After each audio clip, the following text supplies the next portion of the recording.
Everyone, कैसे हैं सब लोग। बहुत बहुत स्वागत है आप सभी लोगों का वापस से जो हमारे क्विक न्यूज़ एनालिसिस सीरीज है, Q&A series and CPQ series. तो दोस्तों, जैसा कि आप जानते हैं कि वीकेंड पे हम लोग एक वीकली रिकैप सीरीज करते हैं।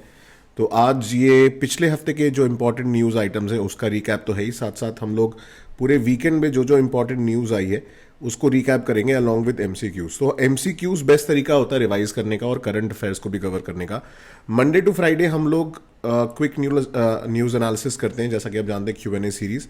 और रात में हम लोग फिर CPQ करते हैं, that is the current affairs prelims question series. और वीकेंड पे हम लोग सैटरडे को नहीं होता, संडे को भी combine the both the newspapers on weekend, क्योंकि जनरली वीकेंड पे बहुत ज़्यादा इंपॉर्टेंट न्यूज़ नहीं आती है। बट फिर भी कई बार क्या होता है कि एग्जाम की पर्सपेक्टिव से यू नेवर नो क्या चीज़ें आ जाएं, तो इस वजह से हम लोग वीकेंड पे ये जो है न्यूज़ एनालिसिस को भी कवर करते हैं। तो चलिए, वीकेंड का जो कल परसों न्यूज़पेपर जो भी इंपॉर्टेंट चीज़ें आई हैं, the Hindu and Inn Express, ठीक है, दोनों से हम लोग कवर करेंगे। और आगे बढ़ने से पहले चैनल को सब्सक्राइब करना मत भूलिएगा अगर आप नए हैं। ये इनिशिएटिव डेली फ्री चलता है आप सभी लोगों के लिए। उसके अलावा न्यूज़ एनालिसिस एंड बहुत सारे इनिशिएटिव फ्री में आप लोगों के लिए बहुत जल्द लेके आने वाला हूँ। साथ साथ जैसा कि आप जानते हैं कि हमारी CPQ सीरीज चल रही है, अभी उसका डे 12 एंड डे 13 कंप्लीट हुआ है। तो ये 2024 के प्रीलिम्स तक 20 मई तक ये सीरीज चलेगी, सो दैट आपको एक कॉम्प्रिहेंसिव तैयारी हो जाए। डेली हम लोग जो है बहुत ही बेहतरीन लेवल के करंट अफेयर्स के क्वेश्चंस आपके लिए बना के लाते हैं। तो मेरे बारे में और जानकारी के लिए आप ये स्लाइड देख सकते हैं, और इसके अलावा आपको PDF मिल जाएगा यहाँ पे। And also you can go to my website dipanshuSingh.com। यहाँ पे ये अपलोड हो जाएगा। डेली ब्लॉग्स भी रहते हैं वहाँ पे, वो भी आप देख सकते हैं। You can go to this website also, just type Dipanshu Singh, you can just Google भी कर सकते हैं, दीपांशु सिंह आपको मिल जाएगा। And you will get access to all my links, Telegram channel etcetera. इसके अलावा मेंटोरशिप प्रोग्राम के बारे में आप में से काफ़ी लोग पूछ रहे थे। So only a few seats are remaining for prelims 24 and 25, including mains mentorship भी है इसमें। तो अगर आप चाहें तो उसके लिए भी इनरोल कर सकते हैं। एंड इसके अलावा सोशोलॉजी ऑप्शनल के लिए भी आप इनरोल कर सकते हैं। जैसा कि आप देख सकते हैं कि lot of students from sociology optional मेरे मेंटोरशिप बैच से इस बार उन्होंने मेंस क्वालिफाई किया है for interview, they are now going to appear, right. इसके अलावा as you know, lot of interesting videos on polity, geography, environment, ये सारा जो है एक मैं जीप करके सीरीज है उस पर बनाऊंगा। And then core topics for prelims, ये कोर्स आने वाला है बहुत जल्द आप सभी लोगों के लिए, जिसमें हम पूरे करंट अफेयर्स के साथ साथ स्टैटिक पोर्शन को रिवाइज करेंगे for upcoming prelims examination, so watch out for that, right. तो चलिए पहले क्वेश्चन को सॉल्व करते हैं। पहली न्यूज़ जो आई है वो आई है चाइना से related and rare earth minerals को लेके। वैसे इंडिया में भी इसके बारे में काफ़ी चर्चाएं हैं, तो चलिए इसको सॉल्व करते हैं हम लोग। सो रेयर अर्थ मिनरल्स को लेके क्वेश्चन ये जो बनाया है कि China currently holds a monopoly over the global production of rare earth minerals. ये बात सही है, चाइना के पास one of the largest reserves हैं एंड एक तरीके से डोमिनेट करता है वो पूरे ग्लोबल इकोनॉमी में। And rare earth minerals are predominantly used in production of electronic devices, सबसे बड़ी चीज़ है। इसीलिए आप देखें ताइवान से लेके हर जगह लड़ाई छिड़ी हुई है। इंडिया के पास भी अभी काफ़ी सिग्निफिकेंट रिजर्व्स हैं। And neodymium and dysprosium are examples of rare earth minerals. दोस्तों, तीनों ही ऑप्शन इसके सही होंगे। अभी आप एक्सप्लेनेशन में देखेंगे डिटेल में कि डोमिनेंस है चाइना का यहाँ पे, और इलेक्ट्रॉनिक बैटरीज, विंड टर्बाइन, सब जगह सेमीकंडक्टर्स में यूज़ होता है। और अगर हम देखें कि किसके किसके पास कितना है, तो चाइना के पास सबसे ज़्यादा डोमिनेंस है। देन वियतनाम, इंडिया के पास अभी रिसेंटली लिथियम और कई सारे रिजर्व्स मिले हैं, ब्राज़ील, रशिया। सो ये काफ़ी ज़्यादा इंडिया को एक इम्पॉर्टेंट पेडेस्टल पे खड़ा करता है। न्यूज़ में क्यों आया? क्योंकि चाइना ने बैन कर दिया है, ban of export rare earth technologies. क्योंकि अगर आप देखेंगे कि उसको एक्सट्रैक्ट करना भी उतना डिफिकल्ट है जितना डिफिकल्ट उसको जो है ढूंढना भी है। एंड ये इस मामले में, क्योंकि अगर आप देखेंगे चाइना के पास एक तरीके की मोनोपोली है, और specially with the rising competition from Europe and US, तो चाइना ने बोला है कि अब हम टेक्नोलॉजी ही नहीं देते जाओ। सो दे आर लाइक कि हम टेक्नोलॉजी ही नहीं दे रहे अब, ठीक है, निकाल लो जिसको निकालना है। सो ये काफ़ी सिग्निफिकेंट एक न्यूज़ है जो इससे रिलेटेड आई है। अगले क्वेश्चन की तरफ बढ़ते हैं दोस्तों। Mediterranean Sea is bordered by 22 countries. नहीं जी, it is bordered by 21 countries. Egypt and Spain are two of the countries bordering Mediterranean Sea. सही है। The Suez Canal connects the Mediterranean Sea to the Red Sea. तो हमने पहले भी map बनाया हुआ है। इधर है आपका रेड सी, ठीक है, this is Strait of Bab el Mandeb, ठीक है, this is Africa, this is your Persian Gulf, ये हो जाएगा आपका स्ट्रेट ऑफ हॉर्मूज, इधर इधर ईरान है, और इधर है आपका गल्फ ऑफ ओमान, और ये है इधर गल्फ ऑफ एडन। इधर ऊपर जाएंगे, you will connect via Suez to Mediterranean Sea. तो सही है जी, ये तीनों में ये गलत है। 21 कंट्री हैं, 22 नहीं है, तो B only is the correct option. ठीक है, तो 21 कंट्री आती हैं, इजिप्ट स्पेन बॉर्डर करते ही हैं। और यहाँ पे मैप में देख लीजिए। अब बड़ा इंटरेस्टिंग ये है कहानी कि ईरान बोल रहा है कि हम मेडिटेरेनियन को कट ऑफ कर देंगे। भाई एक्सेस ही नहीं तुम्हारे पास, कैसे कट ऑफ कर दोगे? एक ही तरीके से कैसे कर सकते हो कि यहाँ पे दोस्तों इनके जो हूती रेबल्स हैं, ठीक है, उसको सपोर्ट करता है ईरान, तो वो यहाँ से एक्सेस काट दे रहा है। इसके वजह से इशू हो रहा है। अभी गुजरात के जो एक बोट आ रही थी, एक ऑयल वेसल, उस पर भी हमला हुआ ड्रोन से। ये बेसिकली कट ऑफ कर सकते हैं ये क्योंकि यहाँ पे एक बड़ा इंपॉर्टेंट अल हुदैदा पोर्ट है, हुदैदा, इसको कैप्चर कर लिया था इन्होंने। सो यहाँ से तो आप कह सकते हो कि मेडिटेरेनियन सी का एक्सेस कट हो सकता है, बट ऐसे डायरेक्टली कैसे कर लोगे? तो ईरान इज क्लेमिंग कि हम जो है क्लोजर कर देंगे इसका, तो इस वजह से न्यूज़ में है। सो देखिए, मिडिल ईस्ट वैसे ही प्रीलिम्स के लिए काफ़ी इंपॉर्टेंट हो जाता है, तो ध्यान रखिएगा इसका।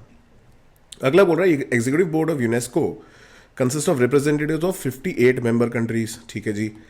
Board meets twice a year to discuss educational, scientific and cultural matters. India recently lost the election of the vice president to the executive board of the UNESCO. बड़ा डिफिकल्ट है ये चीज़ मानना, बट अगर आप देखो ये कहीं ना कहीं एक चीज़ कंसर्न भी, घंटी भी बजाता है कि India needs to consider this कि इंडिया डिड लॉस और did lose the elections of the vice president, and you know what the irony is?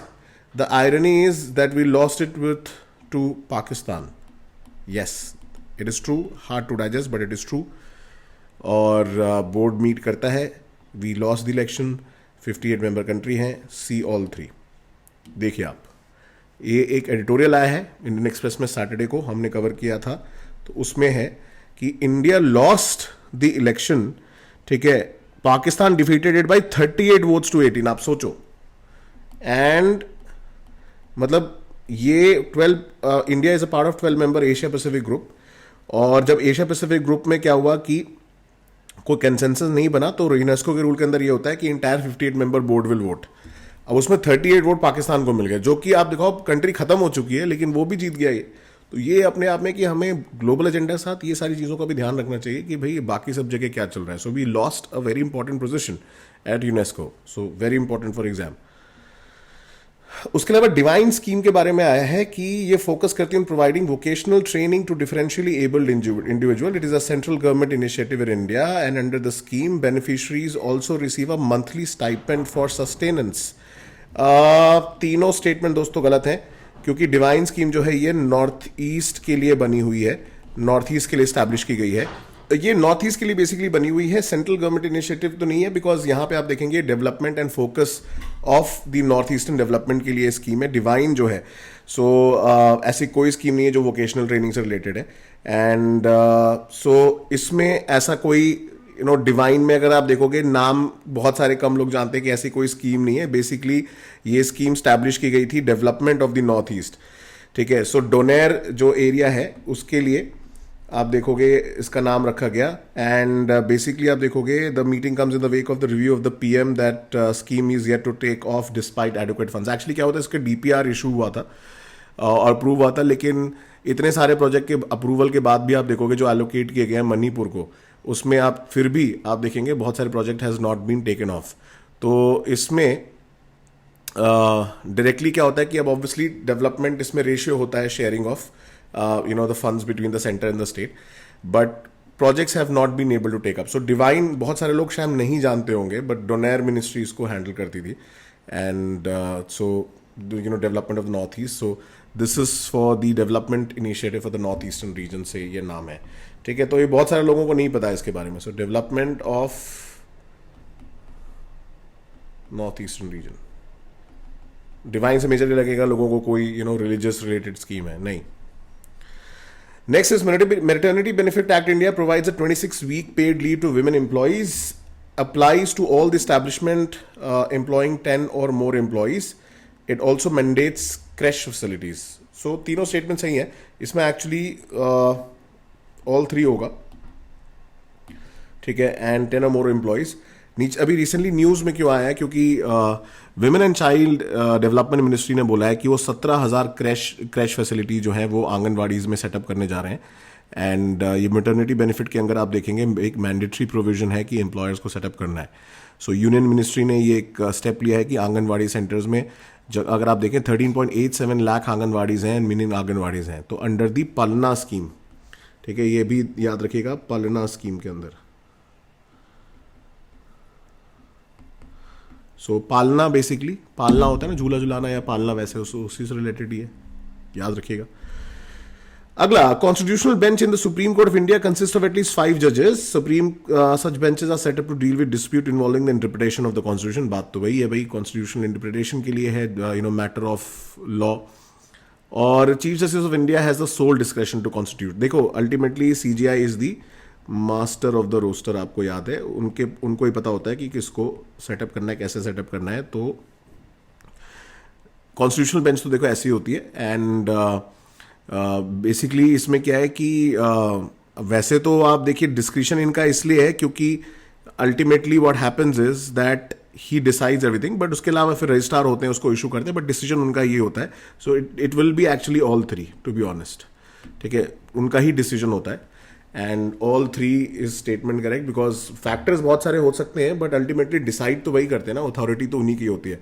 अब न्यूज़ में क्यों आया, क्योंकि जनरली अब 2024 में मोर देन 7 जजेस बेंचेस जो हैं कई सारी सेटअप होने वाली हैं, जिसमें मनी बिल आने वाला है, जो केसेस फाइल किए हुए हैं. बड़े इंपॉर्टेंट पीरियड है जनवरी का. उसके अलावा आप देखेंगे SC/ST का जो एक्ट है उसकी हियरिंग है. डिस्क्वालिफिकेशन 10th शेड्यूल पे केस की हियरिंग है, बड़ा इंपॉर्टेंट है, अभी महाराष्ट्र में केस चल रहा है. उसके अलावा आप देखोगे कि और बहुत सारे केसेस हैं जिसमें जस्टिस चंद्रचूड़ ने, अभी आप देखोगे 7 जजेस बेंचेस कॉन्स्टिट्यूट करी गई है for a lot of crucial issues. So generally 5 जजेस बेंचेस होते हैं, उसके ऊपर हायर अपील होती है, तो 7 हो जाएगा, फिर 9 हो जाएगा, फिर 11 हो जाएगा, फिर 13 हो जाएगा. सो ऐसे होता है. सो वैसे फैक्टर्स बहुत हैं, but ultimately discretion is of the chief Justice of India. So all three. Next is Telecom Bill proposes to bring on the OTT services under regulatory framework. Bill shifts from licensing to authorization regime. Spectrum for global communication satellites by X, basically Twitter, and OneWeb जो भारतीय Airtel का है, needs no separate license. ये वैसे लगेगा नहीं आपको, लेकिन ये बात सही है, चेंज हो गया है, उनको लाइसेंस की जरूरत नहीं है separately. And the bill shifts from licensing, government authorization चाहिए इसके लिए, एंड ये भी included. So all the three are a part of it. तीनों सही हो जाएंगे सर जी इसके. सो टेलीकॉम बिल में ना ये तीनों आ जाएंगे. और आप यहां देखोगे इसमें लिखा हुआ है कि ये इन लोगों को एडमिनिस्ट्रेटिव एलोकेशन मिलेगा, इन्हें अलग से कोई स्पेक्ट्रम खरीदने की जरूरत नहीं है. उसके अलावा आप देखोगे यहाँ पे लाइसेंसिंग रेजीम से ऑथराइजेशन रेजीम पे शिफ्ट कर दिया गया है. तो ये कंसर्न्स क्या है, ये कुछ कंसर्न्स बिल को लेके, तो ये बड़ा इंपॉर्टेंट है. इसको हमने काफ़ी डिटेल में Q&A में कवर किया हुआ है, अगर आपने नहीं देखा है तो प्लीज़ देख लीजिएगा. इसीलिए इस पर क्वेश्चन बनाए जहाँ से लूप होल से क्वेश्चन बन सकता है, ठीक है. बाकी तो खैर गवर्नमेंट ने पावर दे दी है इंटरसेप्ट करने की इंक्रिप्शन को लेके, तो वो तो है अपने आप में इंपॉर्टेंट, बट इसके अलावा ये भी कुछ पॉइंट्स इंपॉर्टेंट है. Then Assam Meghalaya border dispute dates back to the creation of Meghalaya in 1972, and the dispute involves areas like Langpi, Burdwar, Nongwa, Khanapara.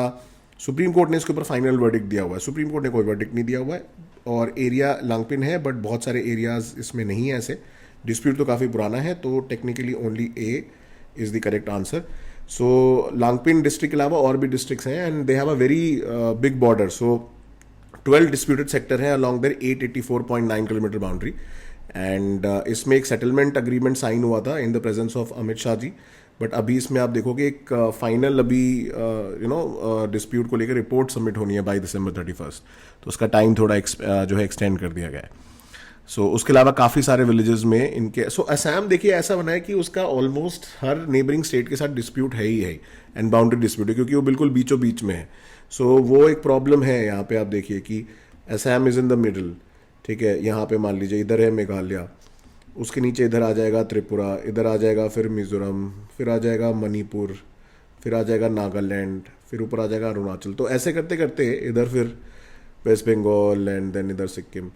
तो दे have a dispute almost with every state Assam का, boundary का, because Technically, it almost shares the boundary with most of these northeastern states.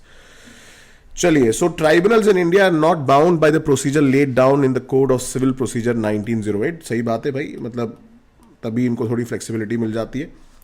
And इनकी appeal जो है वो high court से जाती है. बिल्कुल सही बात है, सुप्रीम कोर्ट ने बोला हुआ है, पहले नहीं जाती थी, अब जाती है. They can special issue special direction to the government to make policies. ना जी, even high court can't. So how can they? And ये तो बल्कि क्वाज़ी जुडिशल बॉडीज़ हैं, लिमिटेड है इनका डोमेन. जब कॉन्स्टिट्यूशनल कोर्ट्स नहीं कर सकते तो ये कैसे इशू कर सकते हैं डायरेक्शंस? नो जी no. B, only 2 is the correct answer. ठीक है. न्यूज़ में क्यों आया? क्योंकि रिसेंटली आर्म फोर्सेस ट्राइब्यूनल ने कुछ पॉलिसी बनाने के लिए सरकार को डायरेक्शन दे दिया. उन्होंने बोला भाई सुप्रीम कोर्ट ने ऐसा नहीं होता, आप नहीं बोल सकते सरकार को. पॉलिसी बनाना काम बिल्कुल सरकार का खुद का प्रोगेटिव है. ठीक है. It is a violation of separation of powers. तो याद रखिए कि डायरेक्शंस भी इशू नहीं कर सकते आप, कुछ नहीं कर सकते वैसे कि आप सरकार को पॉलिसी बनाओ. जजमेंट में लिख दो, वो बात अलग है. चलिए, सो अगला है इकोवास stands for Economic Community of West African States. इसके बारे में हमने बात करी थी regarding coup. It was established to promote economic integration across its member states, and as of 23, ECOWAS has 18 member countries. So how many of the statements are correct? So West African states के लिए है, और established to promote economic integration की भी बात सही है. And 18 members नहीं है, they have 15 members. तो ये गलत हो गया हमारा, तो B, only 2 is the option. ठीक है. सो economic community western African states basically ये कू होने से रोकते हैं, डेमोक्रेसी को सपोर्ट करते हैं. सो ये डेलीगेशन सियरा लोन मिला आफ्टर कू अटेम्प्ट. सो ये डेलीगेशन गया हुआ था इसको लेके. एंड सो 15 कंट्रीज हैं, and headquarter is Lagos in Nigeria. And treaty of Lagos से बना है. तो ये भी याद रखिएगा इनके बारे में कि ट्रीटी ऑफ लागोस, ये आजकल बड़ी न्यूज़ में आ रही है. अफ्रीका वैसे भी प्रीलिम्स के लिए इंपॉर्टेंट है, उससे बना है ये इकोवास. ठीक है. चलिए, इसके अलावा कुछ न्यूज़ आई थी जो मैंने कहा शेयर कर दूं. जापान ने अभी तक का सबसे पहली बार डिफेंस से ऑफेंस पे जा रहे हैं. From self defence only principle they are now record budget increase है ऑफ ओवर 16% से भी ज़्यादा. पहली बार बजट इंक्रीज हो रहा है. एंड एक्सीजेस post war ban on export of legal weapons. And ये फर्स्ट रिविजन माना जा रहा है इनकी पॉलिसी का since 2014. And global arms race को ऑब्वियसली बढ़ाएगा. देन ड्रोन अटैक हुआ है on the cargo ship off coast of Gujarat. तो माना जा रहा है ये येमन वाले जो हूथी रेबल्स ये कुछ कर रहे हैं वहाँ पे. देन इंडिया मालदीव्स के टाइज को लेके आपको पता ही है दिक्कतें चल रही जब से नए प्रेसिडेंट आए हैं. तो उन्होंने बोला भाई इंडिया से इंडियन मिलिट्री को बाहर करेंगे. उसके अलावा एक इन्होंने जो हाइड्रोग्राफिक सर्वे होते थे उसको इन्होंने बोला है कि नहीं होगा. तो हाइड्रोग्राफिक सर्वे इंपॉर्टेंट क्यों है कि वो not just the hydrography of the area उसको समझने में कोशिश करते हैं, but safety of navigation other activities के लिए भी बड़े इंपॉर्टेंट है. Branching from applied sciences. So basically it helps in a lot of understanding of analysing data maps and chart. India में एक नोडल बॉडी है इसकी, Indian naval hydrographic department, establish in 1874. Prelims के लिए बड़ी इंपॉर्टेंट हो सकती है. ठीक है. कैलकाटा में स्टैब्लिश्ड है. एंड ये बहुत सारे इंडियन ओशन रीजन की कंट्रीज़ के साथ काम करती है. सो ये बड़ा इंपॉर्टेंट है. सो MOU साइन हुआ था 2019 में. अब ये रिन्यू नहीं कर रहे हैं क्योंकि 2024 में होने वाला था. एक और कारण है क्योंकि अब ये चाइना जाने वाले हैं मुइज़्ज़ू साहब, China Indian Ocean region forum on development cooperation पे, जहाँ पे ये ईगर हैं कि चाइना के साथ कैसे काम करेंगे. अच्छा, ठीक है. तो ये बात है. बाकी कीनो आपने नाम सुना होगा. So kinnow is basically citrus fruit. So basically a cross of hybrid between king and willow. तो बेसिकली मैंडरिन वर्ड जो है ऑरेंज से निकला है कीनो. तो इसको लेके अभी न्यूज़ आई है कि डिस्ट्रेस में है farmer because of higher output. तो डिमांड कम है ऑब्वियसली इसकी. तो जनरली वार्म ह्यूमन क्लाइमेट में बनता है ये. सो हिमाचल प्रदेश, हरियाणा, पंजाब में काफ़ी इसको ग्रो किया जाता है. So they need regular watering during dry periods and generally थोड़ा pH of soil is 6 to 7. तो इसके बारे में हो सकता है भाई ज्योग्राफी में क्वेश्चन आ जाए कीनो के बारे में. What is kinnow fruit? So it's a cross fruit. ठीक है. बाकी why the White House is opposing Japan firm bid to acquire US steel maker. तो जो आप देखेंगे यहाँ पे जापानीज स्टील मेजर कंपनी है Nippon steel. So they are trying to acquire Pittsburgh steel. अब ये इंपॉर्टेंट क्यों है पिट्सबर्ग स्टील के कॉन्टेक्स्ट से ज़्यादा कि आपके अभी प्रीलिम्स में तो नहीं बट मेंस में सवाल आता है on economic geography, industry and resources के लोकेशन के बेसिस पे कि मेजर इंडस्ट्रीज का लोकेशन कहाँ पे है. तो आयरन एंड स्टील इंडस्ट्री के ऊपर सवाल आता है इन योर GS वन दोस्तों, ठीक है। तो इसको बहुत ही इम्पॉर्टेंट है, इसको समझिएगा कि ऐसे government apart from raw material how government policies जो है वो भी पुश करती हैं towards establishment of steel industry India. तो ऐसा कोई स्टील इंडस्ट्री आपको लगती है इंडिया में, स्टील प्लांट सेटअप किया गया इंडिया में जो गवर्नमेंट की वजह से किया गया हो या गवर्नमेंट का ज़्यादा फोकस रहा हो उस पर? So do let me know in the comments, let me see आप लोगों को कितना इसके बारे में जानकारी है। तो ये था आज का वीकली एनालिसिस। उसके अलावा एक ग्लोबल एआई फर्म, नाम नहीं बताया इन्फोसिस ने, लेकिन इनकी डील कॉल ऑफ कर दी गई है $1.5 बिलियन की। और एलजी साहब दिल्ली के जो हैं पूरे ये बोल रहे हैं कि फेक ड्रग सप्लाई हो रहा है हॉस्पिटल्स में। कुछ नाम यहाँ पे दिए मैं देख लीजिएगा, अदरवाइज नॉट वेरी इंपॉर्टेंट। कि सीबीआई इंक्वायरी की डिमांड करी है उन्होंने, तो सीबीआई के बारे में थोड़ा पढ़ लीजिएगा। और इसके अलावा मेंटरशिप के बारे में डिटेल आपको जाननी है तो आप मुझे मेल करिए या कमेंट में रिप्लाई करिए, the team will reach out, you get the PDF here. और सबसे सही तरीका है गूगल पे जाइए, दीपांशु सिंह टाइप करिए, सब मिल जाएगा वहाँ पे, ठीक है, सारे लिंक्स मिल जाएंगे। dipanshuSingh.com, सीधा नाम ही टाइप करना है बस आपको, उसके आगे .com लगा देना, सारे links, all links available there. PDF will be also available there, आज की भी मिल जाएगी। बाकी टेलीग्राम चैनल ज्वाइन कर लीजिए फॉर डिस्कशन। मैं मिलूंगा कल आपको, and wishing you all a very very happy Christmas and happy holidays in advance on Christmas Eve. आज क्रिसमस इवनिंग है, आप सभी लोग अच्छे से इसको मनाएं और enjoy, take out your time with your family as well, and do take care of yourself. I'll see you in the next video. ध्यान रखिए, बट आज के स्कोर ज़रूर कमेंट कर देना, ठीक है? चलिए।